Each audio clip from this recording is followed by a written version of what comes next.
What's going on, dudes and dudettes?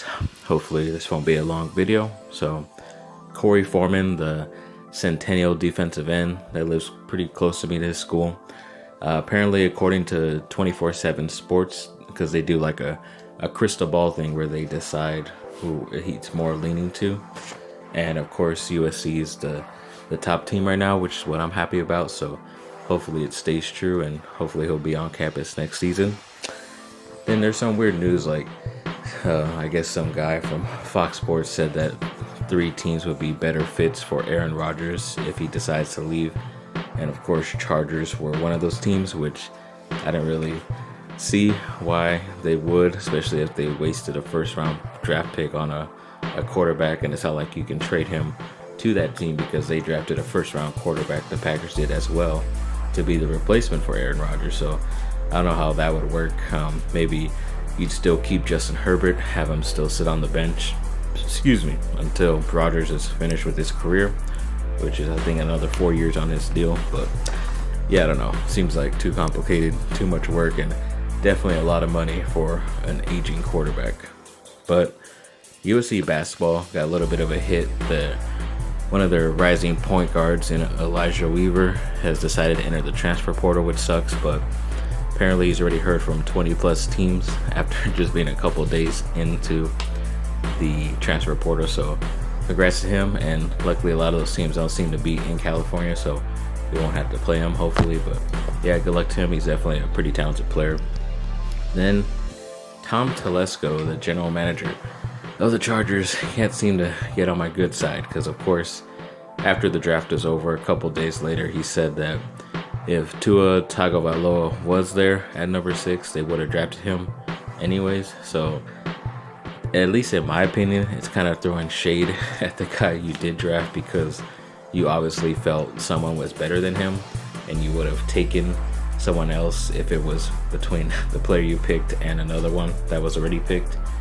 And yeah, I still don't know how they didn't get Isaiah Simmons, linebacker / safety out of Clemson, who's just a better version of Derwin James, which would have been amazing to have on the defense. And yeah, I'll get into another video at some point within the next couple weeks about what they really should have done and what team they would have really had that could have been a lot better than what they did. And then 3 guys from USC football are being projected in some mock drafts for next year's draft in the first round, which is pretty cool. So the defensive tackle Jay Tufele, the safety Talanoa Hufanga, and the offensive tackle or offensive guard Elijah Vera Tucker. So it's pretty good that USC is having some talent. And I even heard like the mock drafts, even 2 years from now, the quarterback that USC has right now that was a freshman this last year is projected to be a top 10 pick as well. So, and there are also a couple guys from USC on the first round as well from there too. So pretty cool that USC is having a lot of talent, but that just means that they're going to be leaving soon, and they definitely need to step up the recruiting to refill those positions. And then another weird thing was, I believe it was day 2 or day 3, where Trent Williams, the talented offensive tackle from Washington, was traded to the 49ers. So I'm happy for my mom's team that they got a good guy, because one of their main guys at that position was actually retiring.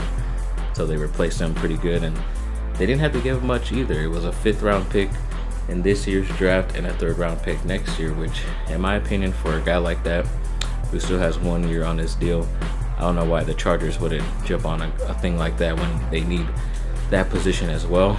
You just know that the 49ers picks are going to be better because they just went to the Super Bowl this last year. So you'd rather have the Chargers picks than the 49ers picks. But I don't know once again what Tom Telesco is doing, or Anthony Lynn, but I blame this more on Tom Telesco.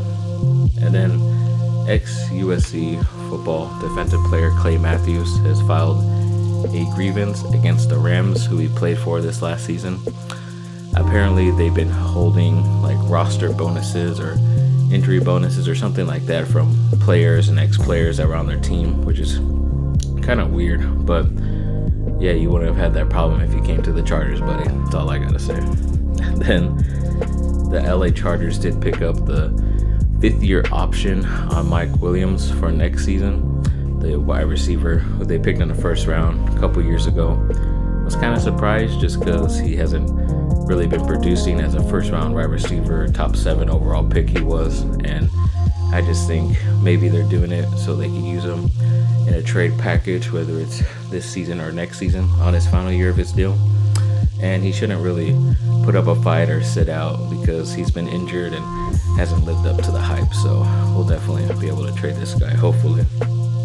Then Anthony Lynn, the head coach for the Chargers, came out and said that as of right now, Tyrod Taylor is the starting quarterback for Week 1. They are going to have a QB competition, of course, with their number 6 overall draft pick, Justin Herbert. But we'll see how it goes. They definitely like Herbert's smarts, and I just think he could have gotten just as good quarterback in the second round, in my opinion. But once again, I'll get into that into another video. And then they're saying the linebacker that the Chargers drafted late in the first round, Kenneth Murray, out of Oklahoma, they're saying that he has the 3rd best odds to win rookie defensive player of the year, which is pretty cool. Hopefully he'll be able to get that, and definitely he's gonna be going sideline to sideline in that defense, and definitely being a really good teammate or partner for Derwin James.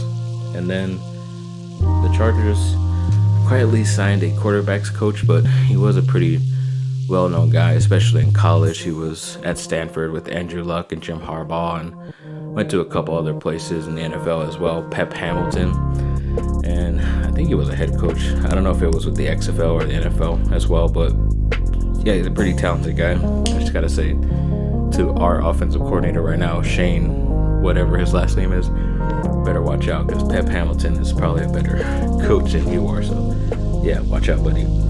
And then it's also saying about that 2021 next year's draft that the Chargers will be picking around the 12th spot, which is kind of interesting just to me, because with all these moves that they made draft pick wise, they only are gonna get 6 spots better basically, because they picked 6 this year and the record only moves them up a certain number of wins to only get to the 12th spot.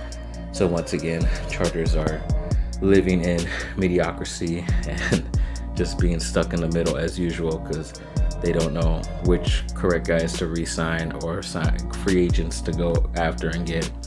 And then also the way they draft, a lot of these guys are just good enough and not great like how many of other guys I would have selected for them. But whatever, we'll hopefully get through this, and if within a year or two they're not winning in the Super Bowl, then I'll just follow my fantasy team. That's all I care about. So thanks for watching, people. Like and subscribe, comment down below, let me know what y'all think. Have a great rest of your day.